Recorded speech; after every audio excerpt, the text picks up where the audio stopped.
विद्यार्थी मित्रांनो, आपण 11वीच्या अभ्यासक्रमाला सुरुवात केल्यानंतर आपणाला प्रश्नपत्रिकेचं स्वरूप माहीत असणं अतिशय आवश्यक आहे. कारण सरकारने आपल्याला नवीन अभ्यासक्रमानुसार प्रश्नपत्रिकेचं स्वरूप दिलेलं आहे आणि म्हणून आज मी प्राध्यापक शरद शेटे 11वी अर्थशास्त्र विषयामधील मूल्यमापनासाठी आवश्यक असणाऱ्या प्रथम सत्र आणि द्वितीय सत्र प्रश्नपत्रिकेचे स्वरूप या संबंधीचे मार्गदर्शन देवगड कॉलेज देवगड येथून करीत आहे. तर आपण सर्वप्रथम 80 मार्काची प्रश्नपत्रिका की जी द्वितीय सत्रामध्ये असते त्याचा विचार आपण करतोय. कारण का तर 80 मार्काच्या प्रश्नपत्रिकेमधील 50 मार्काची प्रश्नपत्रिका ही प्रथम सत्रासाठी आपल्याला घ्यायची आहे आणि त्यामुळे प्रश्न प्रकार तोच आहे, फक्त त्याची संख्या आपल्याला या ठिकाणी कमी करायची आहे आणि म्हणून सर्वप्रथम 80 मार्काच्या प्रश्नपत्रिकेचं स्वरूप आपणासमोर या ठिकाणी सांगत आहे. त्यामधील प्रश्न नंबर 1 हा वस्तुनिष्ठ स्वरूपाचा आहे की ज्याला आपण ऑब्जेक्टिव्ह टाइप क्वेश्चन्स म्हणतो आणि हा एकूण 20 मार्काचा प्रश्न आहे. म्हणजे यामध्ये तुम्हाला 4 उपप्रश्न दिलेले असतील आणि त्या 4 उपप्रश्नांना प्रत्येकी 5 मार्क्स असतील आणि एकूण हा 20 गुणांचा प्रश्न असेल. कसा आहे बघा, तर हा 20 गुणांचा असून तुम्हाला खाली काही वस्तुनिष्ठ प्रश्नांचे पर्याय दिलेले आहेत. त्यापैकी परीक्षेला कोणतेही 4 पर्याय येणार.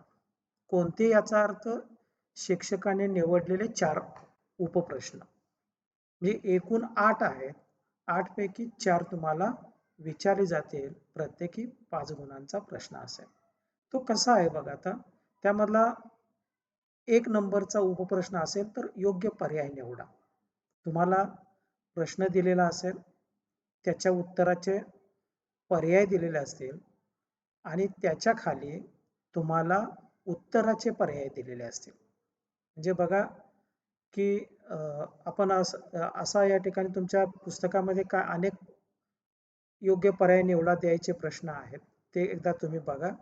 एक वाक्य तुम्हाला दिलं जाईल, त्या वाक्याच्या अनुषंगाने उत्तराचे 4 पर्याय दिले जातील आणि 4 पर्यायामधून तुम्हाला योग्य पर्याय काय करायचा असतो, निवडायचा असतो.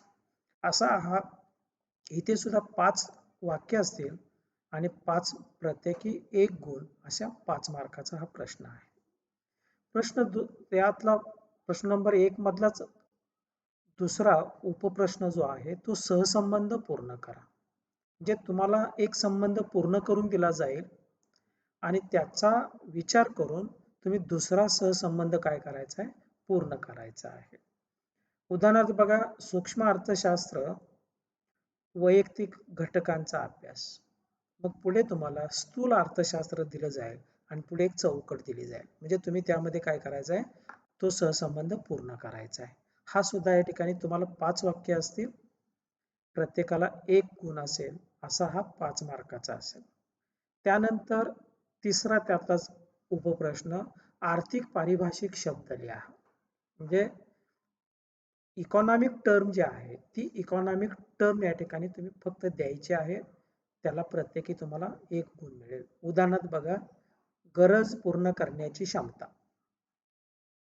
गरज पूर्ण करण्याची क्षमता म्हणजे त्याला आपण काय म्हणतोय, उपयोगिता. म्हणजे उत्तर काय येणार, उपयोगिता. अशा संकल्पना बचत असेल, त्यानंतर सूक्ष्म अर्थशास्त्र असेल, स्थूल अर्थशास्त्र असेल, त्या प्रत्येकाचे आर्थिक शब्द जो असेल, इकॉनॉमिक टर्म ज्याला आपण म्हणतो, ती टर्म तिथं तुम्ही द्यायची आहे.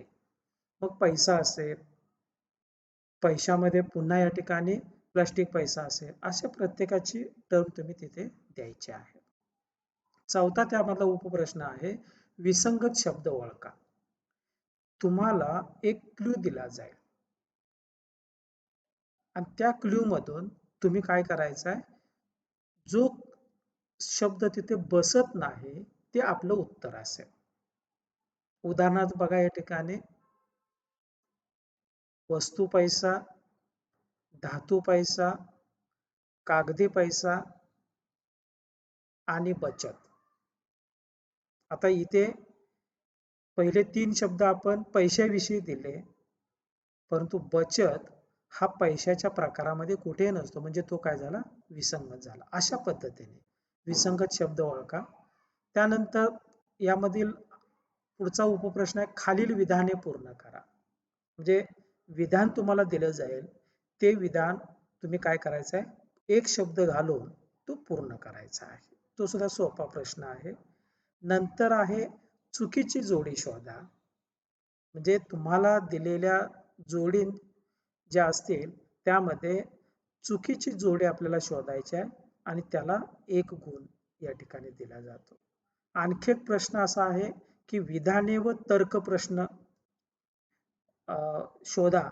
याचा अर्थ तुम्हाला एक विधान दिलेलं असेल आणि त्याच्याशी संबंधित दुसरे तर्क प्रश्न दिलेला असेल. मग दोन्हीचे जे 4 पर्याय असतील त्या 4 पर्यायापैकी एक पर्याय हा बरोबर असेल तो तुम्ही निवडायचा आहे. आणि 8वा यामधला उपप्रश्न आहे योग्य जोडीचा पर्याय निवडा. म्हणजे चुकीची जोडी शोधा हा जोडीतला दुसरा प्रकार आणि आता योग्य जोडीचा पर्याय. नेहमी आपण जोड्या लावा हा जो प्रश्न आहे तो या प्रकारामध्ये तुम्हाला घेता येईल. आता हे जे एकूण 8 उपप्रश्न आहेत, या 8 उपप्रश्नापैकी तुम्हाला कोणतेही 4 या ठिकाणी परीक्षेला येतील 80 मार्काच्या ठिकाणी.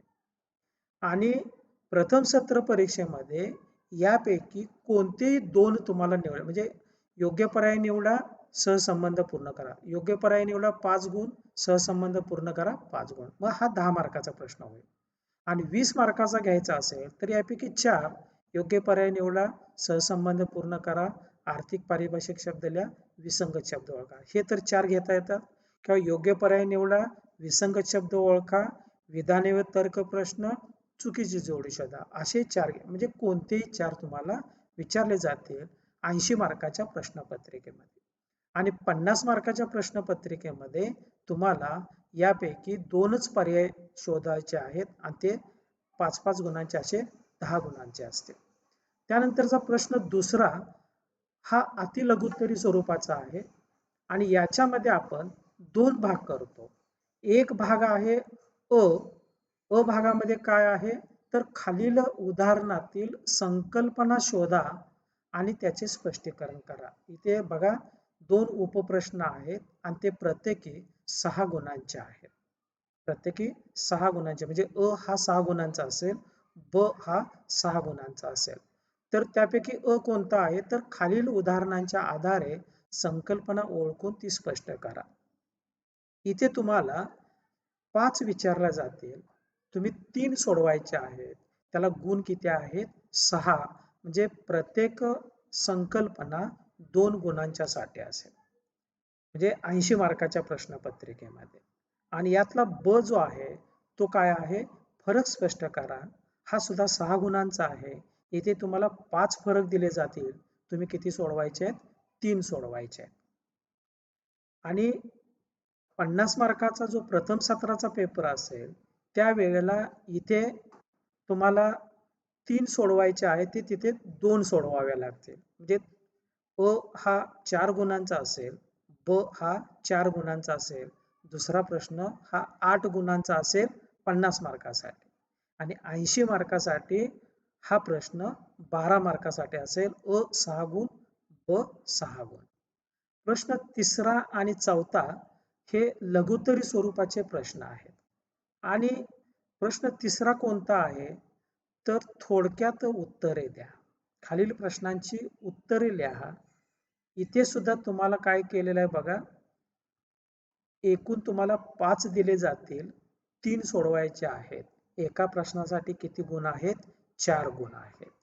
आणि प्रत्येक उपप्रश्नात 4 गुण एकूण हा 12 गुणांचा प्रश्न असेल. किती मार्कासाठी? 80 मार्कासाठी.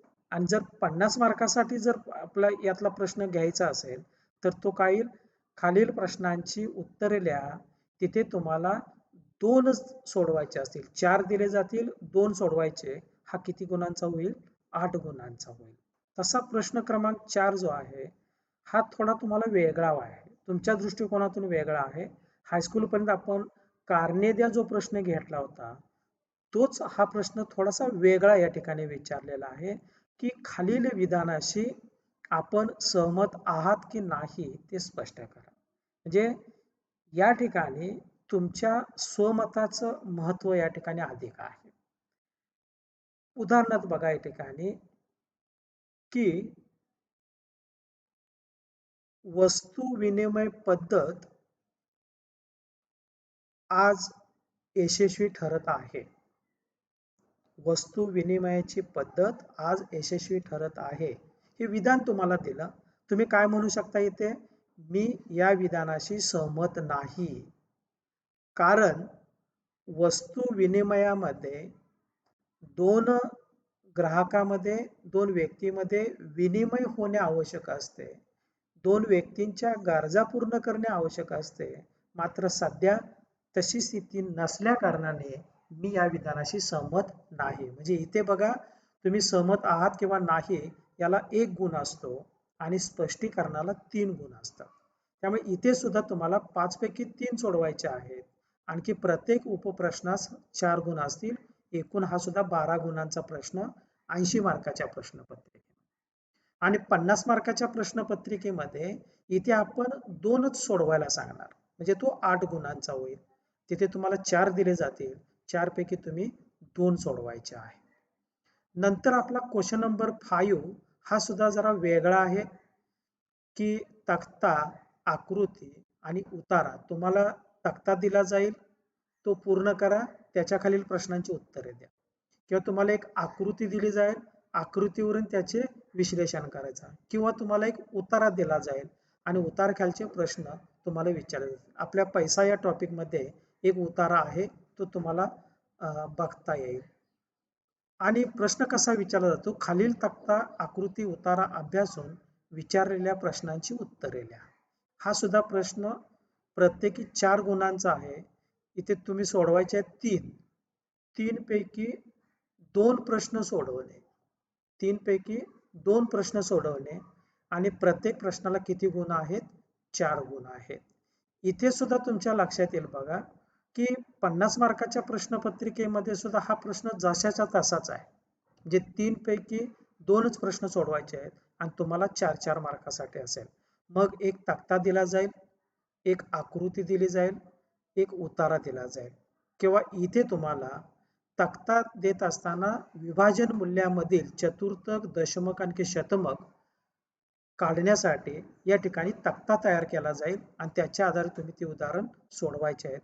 इथे 8 पैकी 8 गुण मिळतात मुलांना. त्यामुळे हा प्रश्न स्कोर करण्यासाठी फार महत्वाचा आहे. आणखी प्रत्येक उपप्रश्नास इथे सुद्धा 4 गुण आहेत. एकूण हा 8 गुणांचा प्रश्न असेल.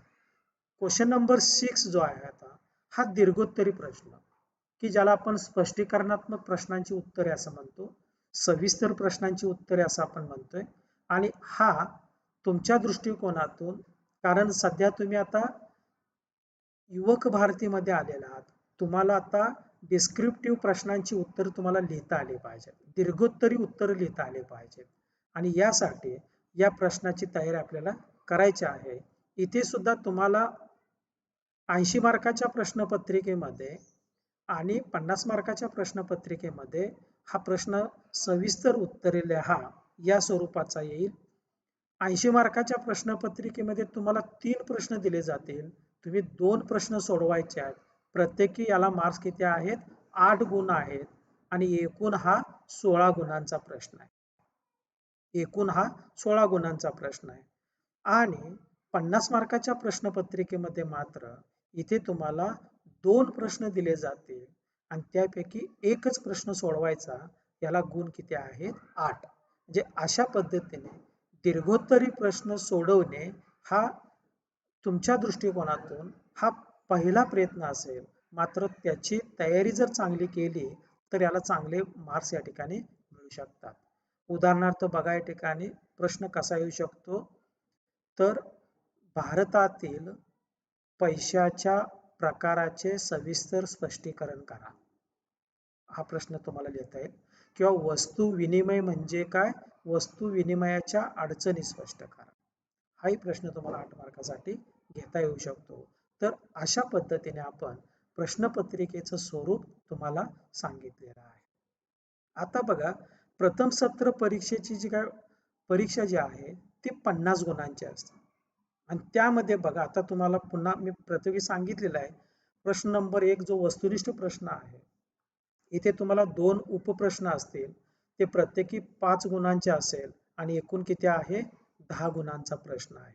मग योग्य पर्याय निवडा, त्यानंतर सहसंबंध पूर्ण करा किंवा सहसंबंध पूर्ण करा, आर्थिक पारिभाषिक शब्द सुचवा किंवा योग्य जोडीचा पर्याय निवडा किंवा या ठिकाणी योग्य पर्याय निवडा. असं या ठिकाणी तुम्ही तुम्हाला कोणतेही 2 विचारले जातील आणि प्रत्येकी 5 गुण, म्हणजे पहिला प्रश्न प्रथम सत्रामध्ये किती गुणांचा असेल, 10 गुणांचा असेल.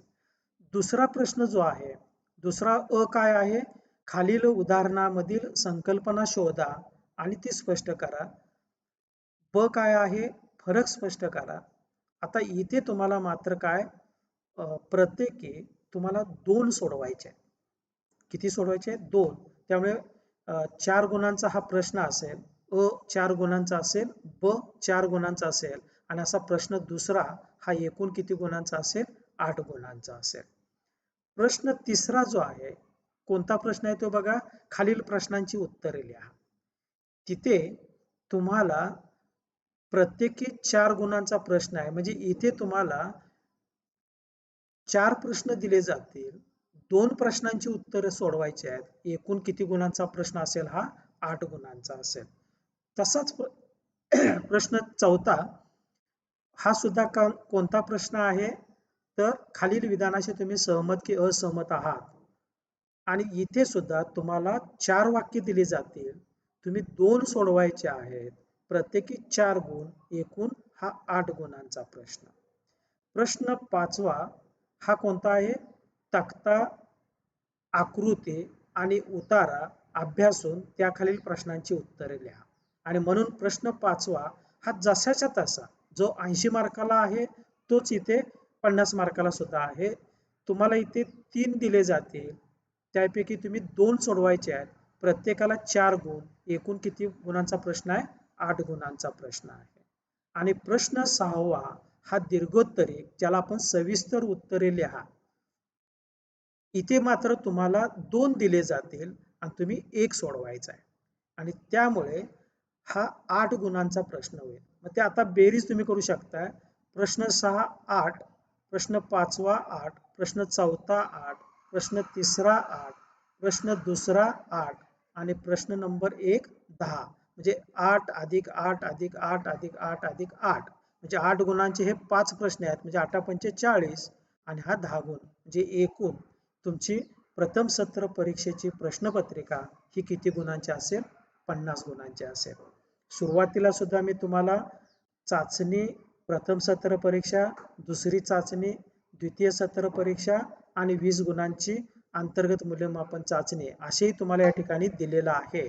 त्यामुळे प्रथम सत्र परीक्षा आपल्याला या ठिकाणी द्यावी लागणार आहे, त्याचं स्वरूप आपल्याला माहिती असावे, म्हणून आज मी तुम्हाला या ठिकाणी दिलेलं आहे.